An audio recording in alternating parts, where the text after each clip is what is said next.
Hi and welcome to Centonomy. We are on our mission to shift your mindset so that you're able to create wealth and to live abundantly.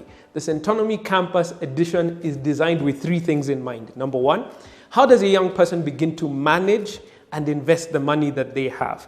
But we understand we don't have money when we're young, isn't it? So we must address how do we make money? So we make money in two main ways. We either start a business, entrepreneurship, or we're going to get into a career. And so we need to think about career development. And the Centonomy Campus Edition covers all of those. How do you manage and invest your money? How do you start a business and grow a successful business? And how do you begin to think about your career?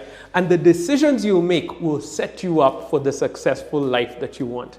Over the next couple of weeks, we'll be dealing with each one of these issues in detail.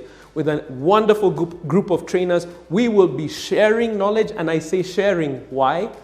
Because I honestly believe that there is no difference between you as a young person in this country and you as the young people in Silicon Valley who are creating a difference across the world. So when we're in the classroom, it's not a training, it's not teaching. It is sharing so that we can be able to build the wealth that we want. It's an exciting journey, and I hope that you'll take advantage of it for the entire season. See you in class.